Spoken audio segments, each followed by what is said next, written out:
Okay, so I can see lots of you have joined now, so we're going to officially start the webinar. So hello and welcome to the webinar this afternoon on the HE and Public Sector Update, Excelling in Digital Accessibility at Open University.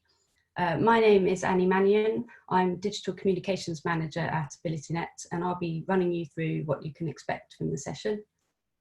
So just to go through a few bits of housekeeping before we start the content for today. Live captions are on the webinar provided by Catherine at MyClearText. So thank you, Catherine. You can turn them on using the closed caption option on the control panel. And there are also additional live captions via streamtext.net. And then the slides for today are available on slideshare.net/AbilityNet. And also on our website at abilitynet.org.uk OU-access. If you have any technical issues and you need to leave early, don't worry, you'll receive an email at the end with a recording and transcript and slide. That will be a couple of days after the end of the webinar. And depending on how you joined the webinar, you'll find a Q&A window. So please use this for any queries or comments, or if you want to ask the presenters any questions, do drop those in the Q&A for us to address later on. And then finally, we also have a feedback page you'll be directed to at the end, which invites you to tell us about any future topics you'd like us to cover. So please do let us know. Okay. So today I'm joined by Kate Lister, who is Accessibility, Inclusion and Wellbeing EdTech Lead at Open University. And then also Amy Lowe, who is the Service Delivery Director at AbilityNet. For those of you who aren't yet familiar with AbilityNet, we support people of any age, living with any disability or impairment, to use technology to achieve their goals at home, at work and in education. And we do this by providing specialist advice, services, free information resources, and I'll share a little more about our services at the end of the webinar. So just a summary of today's session. With just one day to go until the public sector body's accessibility regulations and the 23rd of September deadline, Amy Lowe will provide an update on how the government digital service will be monitoring compliance. And then Kate Lister is going to be explaining how they embed and evaluate accessibility throughout learning and teaching at her institution. And then Amy and Kate will discuss the AbilityNet and McNaught Consulting's new accessibility badging service pilot. And then finally, we'll have an opportunity for questions at the end. Okay, so I'm just going to start today with the poll. So how much do you understand about how the government digital service will be monitoring compliance? Do you understand it fully? Do you know a little? I'm not clear, please enlighten me, or nothing at all? So depending on how you've joined the webinar, you may find you can't see the poll, but you can respond in the Q&A panel. So I'm just going to leave it a few more moments for people to vote. I can see 75% of you have voted, so just a few more minutes, a few more seconds, sorry. Okay, I'm going to end the poll now and share the results. So you can see that we've got 5% understand it fully, 48% of you know a little, that's the majority of you, and then I'm not clear, please enlighten me, 34%. And then 13% of you know nothing at all about it. So hopefully Amy can give you some useful pointers and tips on the GDS monitoring plans now. Great, thanks Annie. Just a minute. There we go.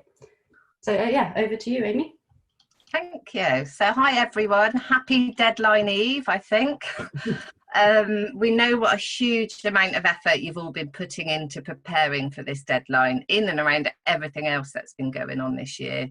So, you know, a massive well done on getting as far as you have with the requirements so far. Can we go on to the slide, Annie? Thank you. So I'm going to cover off some information that was published by GDS on the 20th of August, and based on the poll, it seems like some of you have seen it, maybe others haven't. So hopefully there'll be some useful stuff in here. I'll be covering how GDS are going to be selecting samples to monitor, what it will be testing and reviewing, how the feedback and reporting will be undertaken, and I've added the link to the gov.uk page onto the slides. I'll also stick it in the chat at the end too, so that people can access that easily. So going on to the next slide. So just to start off with, the first monitoring period is already underway and covers between January 2020 and December 21. So the aim is to monitor a sample of all organisation and website types and sizes to whom the regs are applicable. And that includes those with exemptions, to learn about any differences needed in the monitoring process. So in terms of choosing the sample, that's going to be taken from two lists, public sector organisations list, and also from the sort of the domain names that are registered on public sector top level domains, so things like gov.uk, ac.uk, nhs.uk, and that kind of thing. So part of the requirements of the sample is that it needs to be diverse, it needs to be representative, geographically balanced, and to be inclusive of a broad range of public services. Sampling within each organisation type or domain list is going to be random, but if a certain organisation type, size, location or purpose turns out to be dominating the sample, then GDS will review and rebalance that to make sure the coverage is more representative. There may be some sectors who update their websites less often, so they might not be in scope of the regulations until after September 2020, and GDS will be rebalancing now the sample in 21 to make sure those sectors have representative coverage. So next slide please, Annie. So testing. So the testing will cover accessibility of a site against Web Content Accessibility Guidelines 2.1 AA standard. And GDS will also be reviewing the site accessibility statements for compliance. The testing is divided into simplified and in-depth testing. So the simplified testing will relate to the home page and a sample of other pages across the site. The number of additional pages will depend on the size of the site. And the team will be testing using ACTS, which is DQ's open source automated tool. They have said that the testing methodologies will remain under review as technologies advance, and they'll also be undertaking manual testing in the simplified testing, such as keyboard accessibility and Zoom functionality. So if simplified testing finds major issues, the site is likely to be referred on to a detailed audit, and that will be tested against the full range of success criteria up to level AA using assistive technologies, automated and manual methods. And the prioritisation of the sites selected for detailed testing will be based on social impact, so the size of the population that are using that site, but also will consider a level of complaints received about a site or an organisation. So, so those will be some of those considerations. So moving on to the next slide, please, Annie. So feedback and reporting, what happens after a test? Well, GDS will send a report to the public sector body that runs the website, and they will be providing them with a reasonable deadline to fix any issues that have been encountered. So following that deadline, if issues are still remaining, then that will be referred to the Equality and Human Rights Commission, who are tasked with enforcement of the regulations. And again, I'll pop a link into the chat from their website around how they'll be managing that. But if anyone on the webinar needs to make a complaint about a public sector website, basically the guidance is to contact the Equality Advisory Support Service. So they've got a helpline, and I'll pop that in the chat in a minute so that you've all got that to refer to. So GDS will also be periodically publishing findings from their monitoring, so that will be sort of public information. And also on behalf of the Cabinet Office, they will be publishing a list of sites with non-compliant accessibility statements. So that is pretty much my update on the GDS monitoring. Obviously, if anyone's got any questions, pop them in the chat and we can pick those up at the end. Okay, great. Thank you, Amy. We'll have an opportunity to take your questions for Amy later on in the Q&A. But for now, I'll hand over to our next presenter, Kate Lister, to share her experiences of digital accessibility at Open University. Thanks, Annie, and thanks, Amy, for that really useful update. So hi, everybody. First of all, I wanted to say thank you to Annie and Amy for inviting me here today, and thank you also for the amazing vote of confidence in the title that you've selected about excelling in digital accessibility. And it's just a lovely thing to be told that we're excelling. I suppose for myself, I tend to be rather critical about what we're doing, and so I think we're doing a fairly good job in the OU, but there's always room for improvement. So anyway, nice to meet you all. My name's Kate Lister. I manage accessibility and also inclusion and wellbeing in learning and teaching. So the title given here isn't quite right. I'm not the lead on those things, but I work in a team called SEGA, which is what I'm going to be talking to you about today, which is effectively a kind of case study for how we can be embedding accessibility across operational procedures in a university setting. So I'll give you a little bit of background about the OU, first of all. I'm sure everybody here has heard of the OU in some way and probably knows people who've done courses and things like that in the OU. But there's some things that people don't know. So, for example, we are a 4-nation university, which is a wonderful, wonderful thing. But it does put us in a rather, what's the word? It creates challenges sometimes because we have 4 different governments, and so we need to be responsible and respond to 4 different kind of policies and things like this around accessibility, around inclusion, and all of those kind of things. We have a very high number of students disclosing a disability. So as of March 2020, we had 27,979 students formally disclosing a disability to us. And we know that we have an awful lot more disabled students who don't disclose a disability for their own reasons. Just to give you a bit of an idea of how that sits in our wider cohort, it's normally around about 20% of our total cohort. The percentage is always increasing, which is a really nice situation to be in. Another thing about the OU is that we have an open admissions policy. So all of our students come to us with, at undergraduate level with any level of qualifications or experience. So it doesn't matter if they don't have GCSEs or A-levels, they are welcome to come and study at undergraduate level with us. So as you can imagine, that creates an interesting situation for our early level modules. We do have access courses that people can choose if they want to, but a lot of people choose to start on the level 1 courses, which means we have very different levels of experience and ability coming in there. Another thing about the OU context that many people don't know is that we have open programme at both undergraduate and postgraduate level, which is where students can study an open degree, either a bachelor's or master's, and just choose their modules from any discipline and from any other programme. This runs alongside our named programme, so students can choose to study a named programme, but they have the option of studying whatever they want, which means that they can effectively study on the first level and the second level, they can study something completely different to the third level, which also creates interesting challenges for inclusion and for accessibility.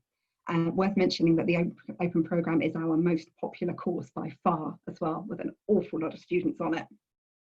Okay, can I have the next slide, please, Annie? Thank you. So in terms of how we deliver OU courses, the vast majority of them have some kind of online presence. In fact, all of them have a module website, and the vast majority of them deliver at least some of their content online. There are very few these days which are entirely by book. So most of it is, a lot of them are blended learning. Some of them do still have some books and other bits and pieces like that, but the majority of it's online. So we have module websites, we have digital activities, we have community-based activities, we have forums, collaboration, we have books, we have all sorts of different ways to deliver the material, all of which present their own accessibility challenges, particularly at a distance, which is something I imagine many of the participants can identify with this year. In terms of our tuition model, we support all of our students with tutors, and they are placed in a tutor group where they can interact with their peers, and they have regular tutorials. All these also present accessibility challenges, as you can imagine. We also try very hard to create online communities, and our Students Association does a fantastic job of running and moderating a lot of student-led communities via social media and via other mediums as well. So there's a very strong distance learning community that students can choose to be part of or be separate from if they prefer. So can I have the next slide, Annie? Thank you. So as you can imagine, all of those things create their own accessibility challenges. And taking you back in time a little bit, back in 2010, a gap was identified between student support and between the faculties, in that our students were phoning student support, speaking to student support, communicating the challenges that they were experiencing, the problems with accessibility that they were experiencing. Our student support teams were then working very hard to support them in those areas and kind of mop up the accessibility bits and pieces for them. But there was no mechanism for it to be systematically fed back to the faculties so that it could be meaningfully embedded in practice and anticipated for future cohorts of students. So SEGA, my team, which stands for Securing Greater Accessibility, was created to bridge that void and to operationalise accessibility in module production and presentation, which is where we are now. I said SEGA my team, but I wasn't leading on it back in the days when it was created. And I'm sure many of the people here will have heard of the wonderful Chet Colwell and lots of other people who've been involved in SEGA, led on SEGA at different points. But SEGA was created to operationalise accessibility, but it was recognised at a very early stage by Mary Taylor, who was one of the people who founded it, that in an ideal world we would have people in faculties, and we'd need to have people working in faculties and working in a kind of situated context in order to effectively embed accessibility. So if I can have the next slide, Annie. Thank you very much. So now SEGA's framework covers three core areas: community, quality and innovation. And I'll talk you through each of those in turn and what we do in each of those areas. So Annie, if you can move me on to the next one. Thank you. So in terms of community, we now, as of last week when I made these slides, had 17 faculty accessibility coordinators situated in the different faculties and different schools. Many of those have been in post since 2010, since this started, and are incredibly knowledgeable. What the faculty accessibility coordinators do is they work to support module teams who are creating new modules and make sure that accessibility considerations are taken into account right at the design stage, because we know how absolutely critical it is that happens, and how very hard it can be to retrofit accessibility, as I'm sure all of you have experienced in different times. They also work to support modules in production, in presentation, when they're actually out and being delivered to students, with student requested reasonable adjustments as and when they occur. So our model is to anticipate for most things. So we anticipate for things like collaborative activities. If we have a collaborative activity, we always create an alternative.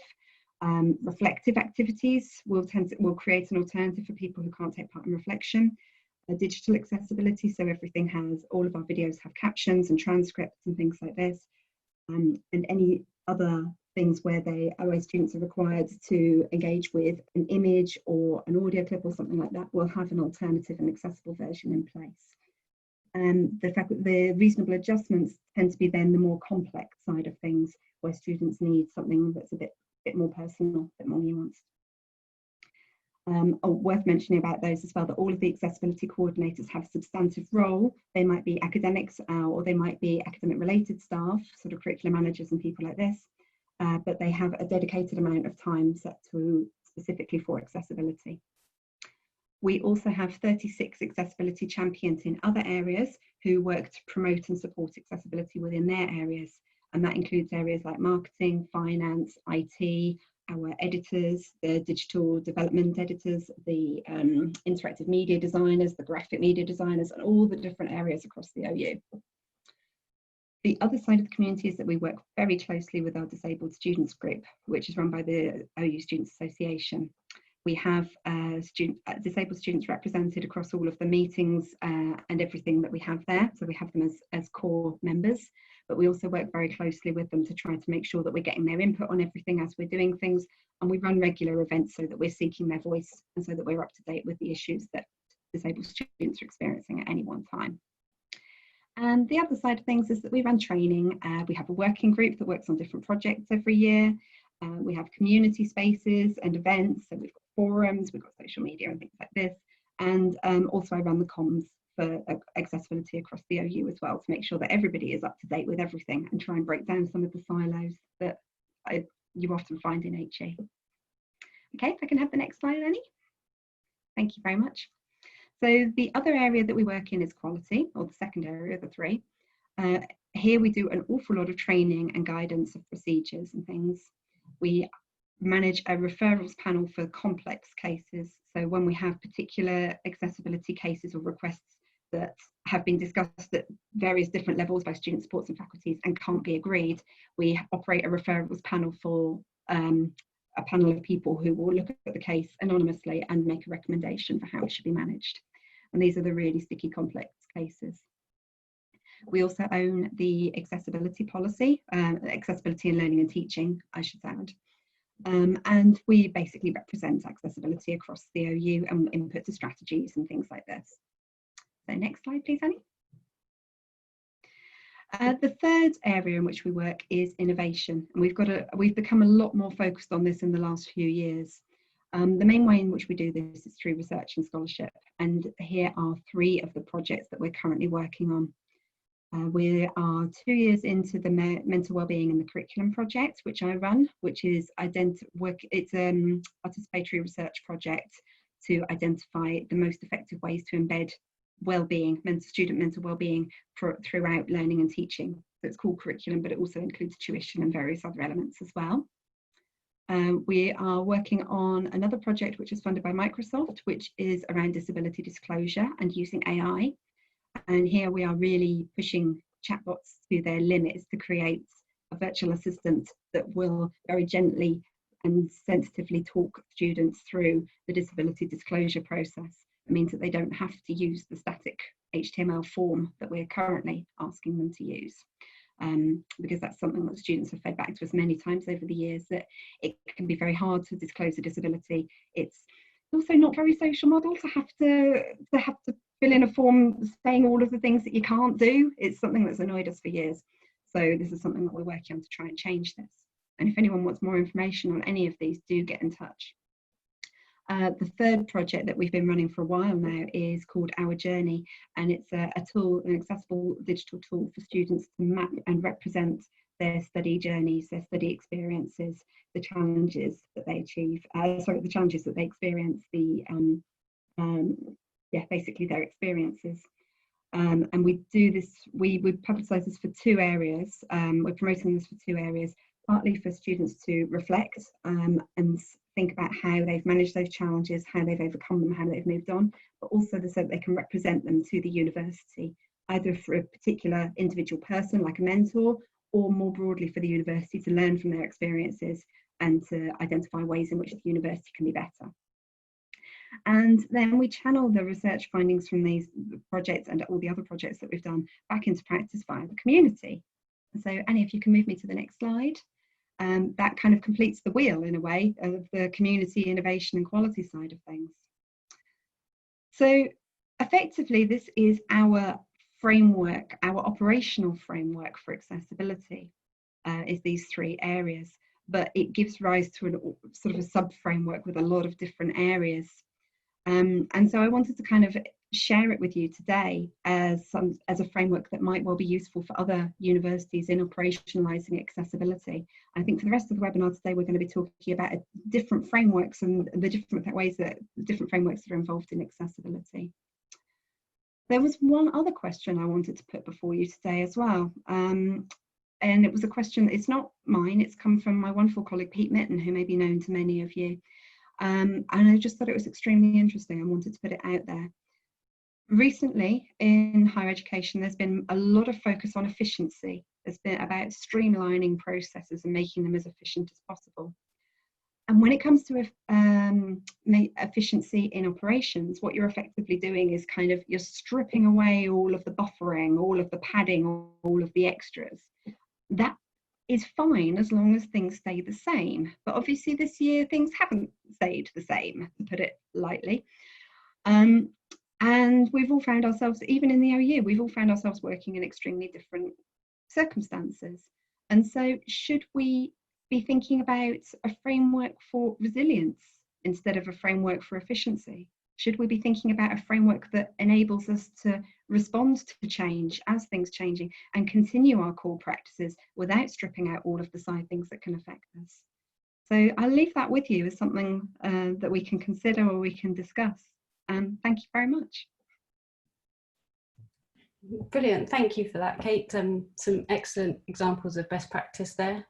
We'll have a chance for you to pose your questions to Kate in the Q&A later, and I can see that there are lots of questions coming in. So just leading on from Kate's final slide, we've got another poll before I hand back over to Amy and Kate to discuss the badging service pilot. So in poll number 2, just going to launch the poll for you. So how confident are you that you have a good framework in place to ensure that digital accessibility improvements are sustained? Are you really confident we're smashing it? Quite confident, a little concerned, or really not confident at all? Again, depending on how you joined the webinar, you might not be able to see the poll, but you can respond in the Q&A panel. So just over half of you have voted, so just the last few seconds to answer.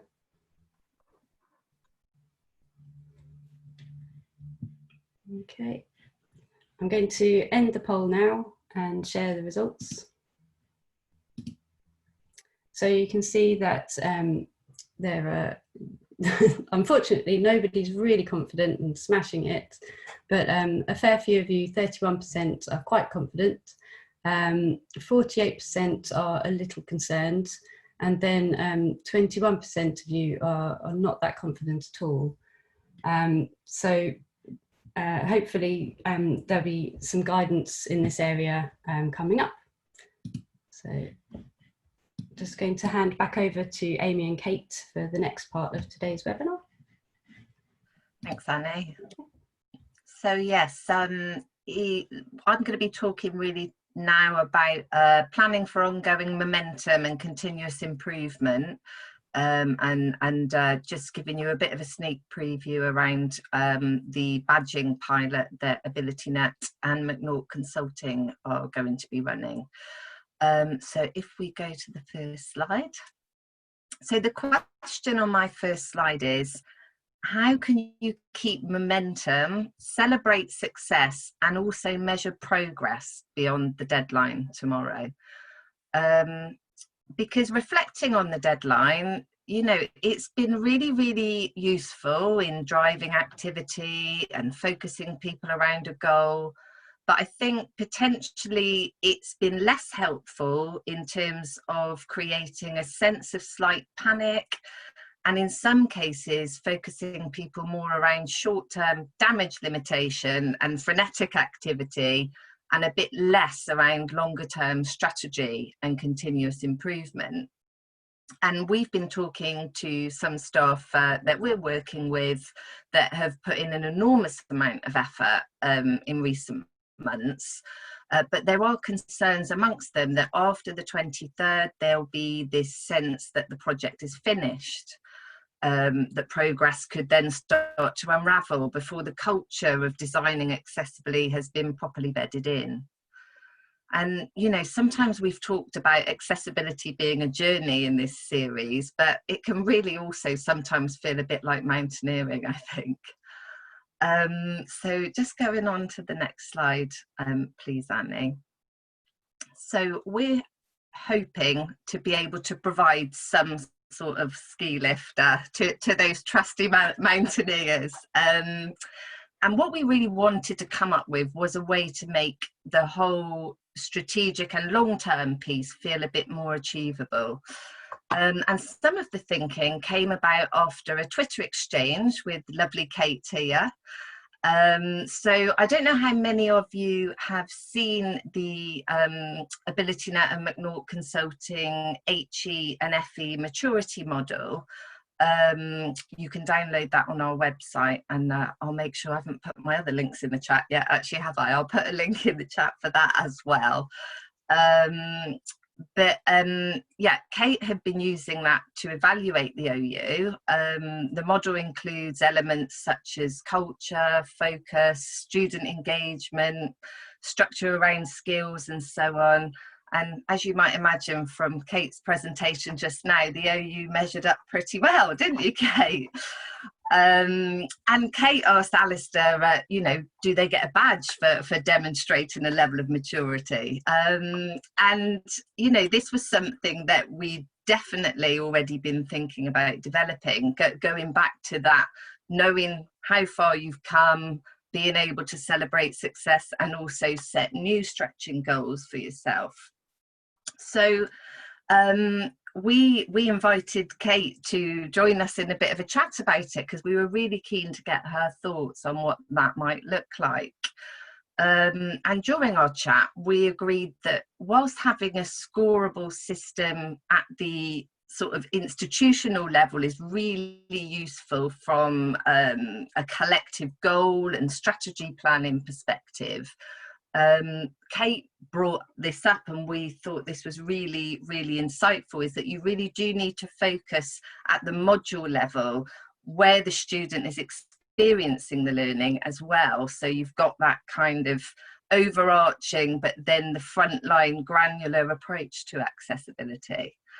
And some of the reasons this would be really powerful would be to make sure that you're disseminating responsibility to where the impact can be made in the learning experience, but also to make it really straightforward for people to be able to achieve a standard. You know, you don't have to rely on the whole institution to be doing it. You can affect that piece of the action that you're putting together, and that could create that sense of motivation and achievement at a faculty, school and course level. And in time, you know, one of the things, AbilityNet talked to lots of students as well about, you know, disabled students, about the choices that they want to make and where they should study, and, you know, what advice can they draw on about whether their needs are going to be catered to or not. So we hope in time that a sort of a badging system would be able to provide greater visibility for students of what they can expect in terms of accessibility standards when they're choosing options for study. We definitely want this to be something that the university owns. So it's a kind of model where champions within the institution would be trained up to do the internal monitoring and QA and any change management that's required to implement the frameworks. And then there would be an annual external review and validation from AbilityNet and McNaught. So moving on to the next slide. So we're, as Annie mentioned, we're looking to pilot this now, and the process that we've outlined would be that we will be circulating to the pilot participants a self-assessment framework, and they'll be invited to join a training session for both the institution level side of things and the module level. And people can choose whether they want to participate in institution level, module level, or both. That's absolutely fine. to opt for one or the other or both at once. And so following that training, people can either go away and use that framework under their own steam and use that for road mapping to plan improvements within the institution and take that forward. Or there is the option to invite AbilityNet and McNaught in to conduct some baseline mapping and prioritisation with them. And then after a set period of time, depending on readiness, we can return to review progress and do some sample moderation for the badging. So as I mentioned earlier, we're at a point where we're ready to pilot the programme. So if anybody would be interested in being in that initial group, that would be fantastic. Obviously we know now is a very busy time of the year for everybody in HE, so we're planning to run those pilot training sessions probably in late October, early November, when things have hopefully calmed down a little bit for you folk working in the sector. Kate, I haven't drawn you in here, but I don't know if you wanted to potentially say anything about how you found the maturity model, and then some of the discussions that we've had since, where you've been helping us to think about what might go into the frameworks. Yeah, absolutely. Well, I found the maturity model really, really helpful. I thought it was a brilliant model for kind of laying out the different elements, and I really liked the way that student voice and was embedded throughout it, throughout the higher levels of it. I think for me the focus on modules was really important from an OU perspective, because there is such different practice in different areas, and I imagine it's the same elsewhere in HE, although it might not be at a module level, it might be at a school level, or it might be at an individual level, but there are discipline specific differences. We know that sort of a lot of the STEM disciplines may present more accessibility challenges than some of the other disciplines, and so yeah, I think it's hard to draw that general "this is how good my institution is" kind of picture. So I did find a more granular approach really helpful. But yeah, I thought it was a wonderful model for laying out the differences, some of the different areas, and kind of a really nice holistic kind of map of accessibility, if you like. Excellent stuff. Well, we'll look forward to hopefully having you join us in the pilot, sharing your pearls of wisdom around how it fits in with your current frameworks. Yeah, so that's pretty much all from me on the sneak preview of the badging pilot. Okay, well, thank you very much to Kate and to Amy. I'm sure you've all got a lot of questions you'd like to ask, so please fire away in the Q&A window.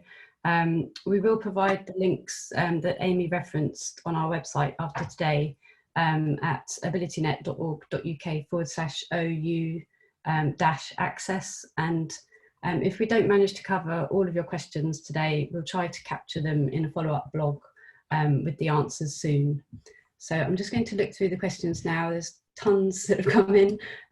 So just a quick question for Amy. Is there a cost for the badging pilot? Asked Jonathan.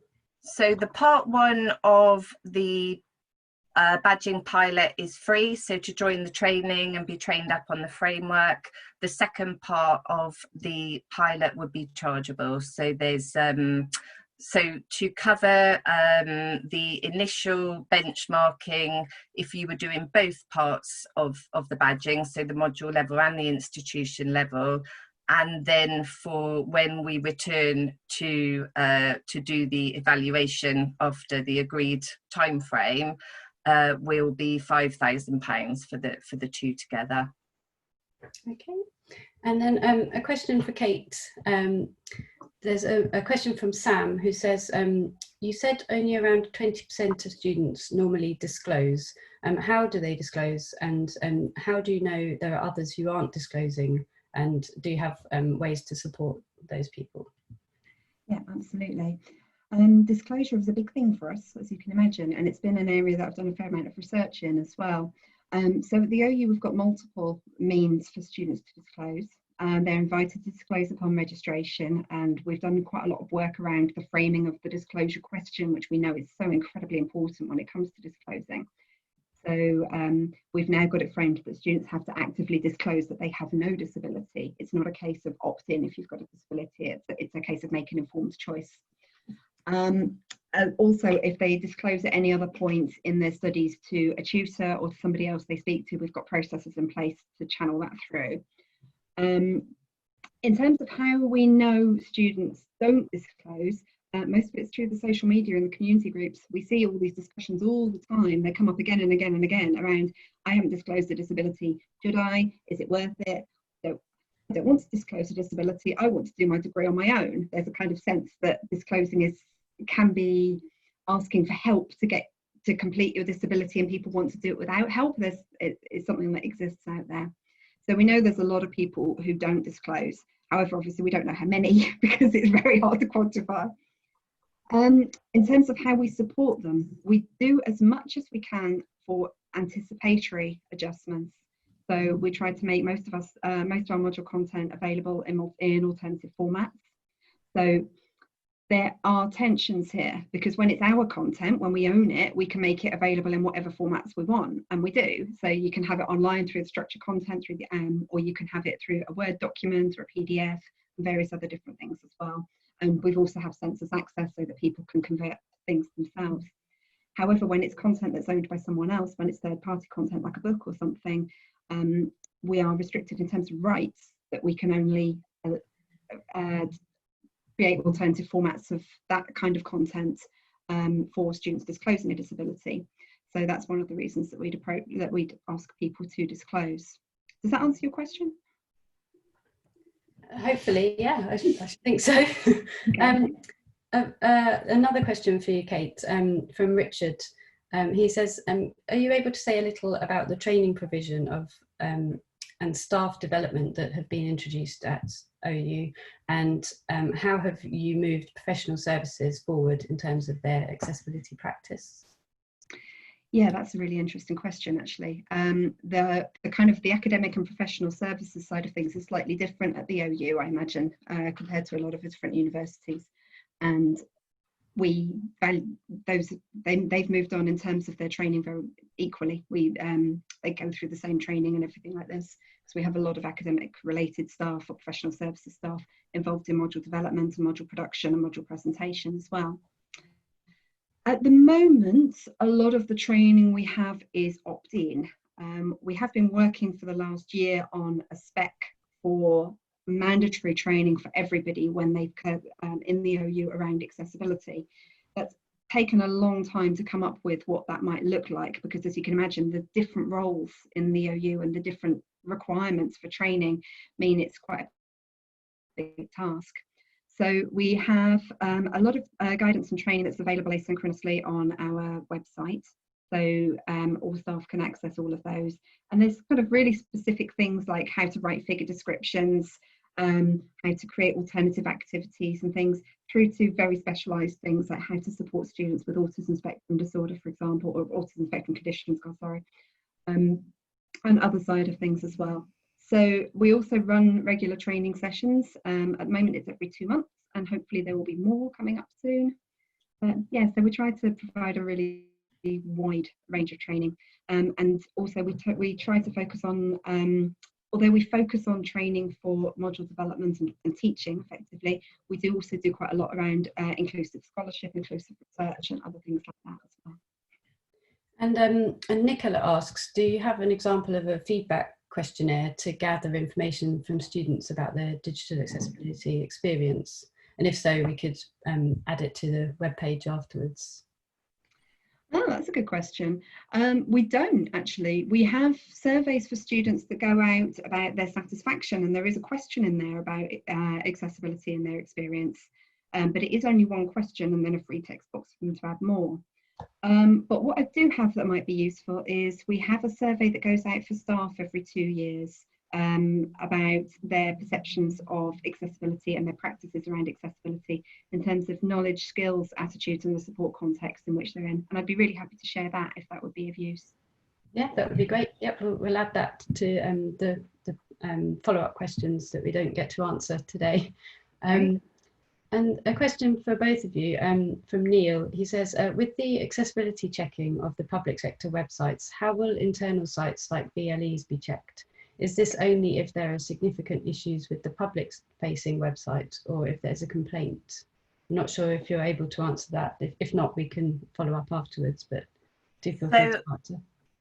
I can take that one if you like. As far as I'm aware, the simplified testing will be on public facing sites only. So the I think someone asked earlier as well how many sites are going to be in the sample. So I think the initial monitoring sample, they plan to do just under 1,400 simplified tests across public sector bodies and 80 detailed audits. Now, if you had a simplified test on your main site and there were significant problems, then it is likely that you would then be referred on for the detailed audit, which could take in non-public facing sites. And you're absolutely right, Neil, if there were student complaints, particularly relating to content within the VLE, that would be a point at which you would probably be contacted to provide access for more detailed checking. That's how I understand it, but we can double check all these things and we'll summarise answers to all the questions in the blog. Great. A question that came through quite early on in the webinar from Julio. He says, will the government digital service notify organisations that they're being or due to be audited? You'll certainly be notified post, because I think everyone who has been in the sample will receive a report, you know, whether there are issues or not. I'm not sure whether you're advised prior, because I think it literally will be a matter of, yeah, scan, do some checks and send the report. So you should find out about it sort of shortly after. Okay, just looking through the questions, see which ones haven't been answered.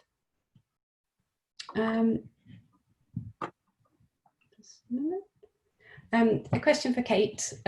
Did you find that SAGA was seen to be the lead across the institution for digital accessibility with senior level support? For example, when there are several departments involved, can it be difficult to have a lead on the topic to avoid siloing? Yeah, that's a good question. The situation's changed recently in the OU, and we've now got different departments involved in different aspects of accessibility. So we've had to switch our focus a little bit and focus more on the teaching and learning side of things. And there's a different team that focuses more on the accessibility legislation and the digital accessibility across the whole range of the OU's estate, online estate. So I'm a little bit hesitant to use the word lead. I'd say coordinator would probably be the best word to describe us now, because there are lots of different people involved and lots of different teams. But for a long time, we were the only team operating in this area. And so we probably are still very much the central point where people would go to, I'd say. Okay, and just jumping back to Amy's description of the badging pilot, a question from Sam is how does it differ from the Microsoft accessibility badge? So I'm assuming, I think it's the accessibility fundamentals badging that Microsoft provides. So that is more, as far as I'm aware, a training course that individuals would go through, and then you get your badges as being at a certain level of knowledge. This badging would apply to a module within the VLE, or at the institution level would be relating to you know, a calculation around different sort of evidence that you would present around having accessible practice baked into how you operate as an institution. I hope I've answered that. I hope I've understood the Microsoft badge appropriately. That's the one that I was aware of. Okay, and there was a question that we had through at the beginning, which was about accessibility in assessments.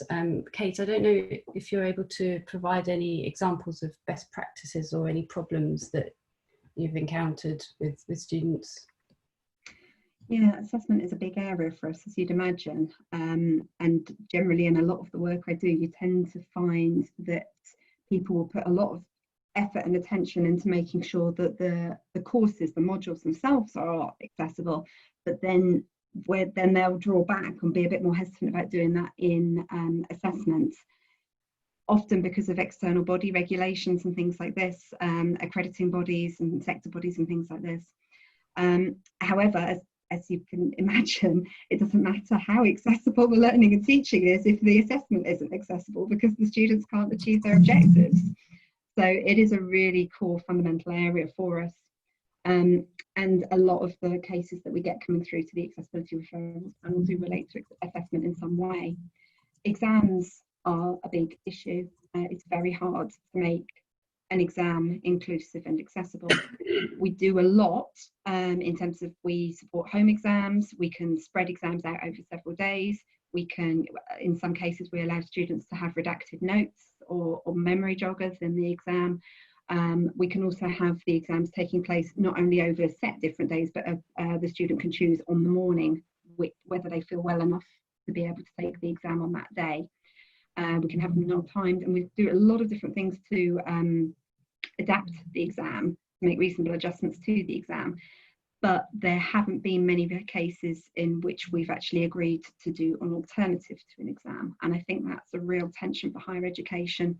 And I think that's something where we're going to be moving a lot in the future, is recognising that exams are not inclusive. They don't give people equal opportunities to succeed and to demonstrate their learning, and that far more inclusive assessments strategies are appropriate moving forward.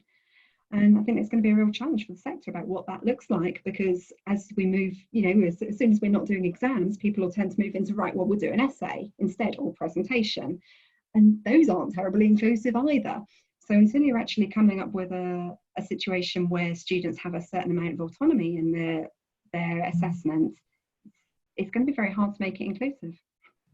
I think that's really, really topical, Kate, because, you know, when we look at the feedback that we had, a lady did a bit of research for us during the summer, talking to students about their experience of, you know, the rapid move to online learning and how their assessments were managed through the summer.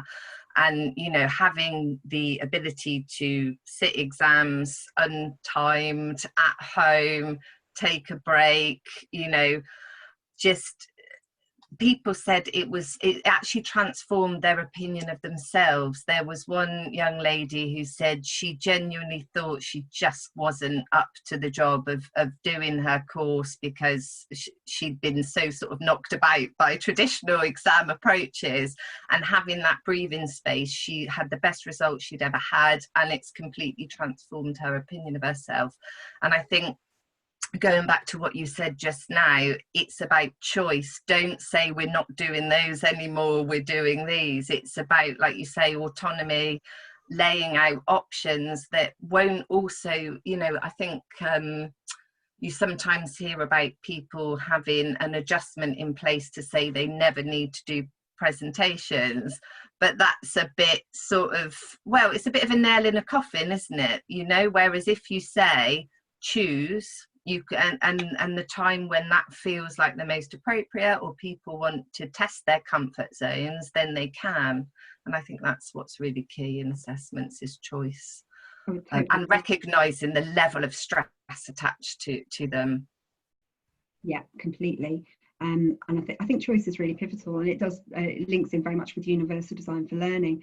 But it's really important to make sure that that choice is very well scaffolded, and the students are really informed to make that choice, and it's not just suddenly thrust upon them. I'll give a quick shout out to my colleagues in the University of Warwick, who are doing some amazing work on student devised assessment, where students have the autonomy to choose. They still have the learning objectives that they need to demonstrate. They have those given to them, but they're supported throughout the entire module to choose how they demonstrate their learning at the end of it. And I think that's really good in terms of understanding yourself and your strengths and ways of operating as well, isn't it? Yeah, totally agree. Cool. I think we've got time for just one quick question. This is from Susie. She asks, how is the OU supporting students to create accessible content? And she mentions that more and more student-led learning involves students as creators, for example, during group work and when they submit assignments. So she suggests surely we need to develop their digital practices too, but no one really talks about this in the same way as the staff skills. Oh, that's funny that you mentioned that, actually. Yeah, that's long been a topic of discussion and debate the entire time I've been at the OU, student created content, student devised content. So yeah, we're actually going to be doing a project on that this year, usefully enough. It's just literally been decided in the last cross-faculty accessibility working group that I chaired. It's going to be one of our areas of focus for this year, is working on we're not quite sure what it's going to look like yet. There will probably be template guidance for students on how to make their content accessible, and also template guidance or guidance for module teams in how they can structure the activities requiring students to make content in a way that they are supported to embed that accessibility throughout. But it's early days with that yet. We haven't yet planned what we're going to do, and I'll be happy to feedback on it at the end of the year to let you know how we got on. Yeah, great. Well, thank you. I'm just looking at the time. I think we're going to wrap up the webinar now. Just a bit more information that might be useful to you. AbilityNet also runs online training sessions on accessibility, so you can find out about that at abilitynet.org.uk/training, and there's a special 10% off discount code for registrants for this particular webinar, which is OU Access 10. Then we also have a suite of accessibility services aimed at the public and higher and further education sector that you can see more information about on our website. And then you can also sign up to our newsletter for the latest announcements about digital accessibility. And then finally, don't forget about our next webinars at /webinars. The next one is on Tuesday, the 29th of September, about how technology can help with dyslexia. And then the 6th of October, we're joined by Bryn Anderson from Sainsbury's. So yeah, thank you so much to Kate and Amy and everybody for joining us today. And we'll be in touch very soon. Thank you. Have a great afternoon. Bye. Bye.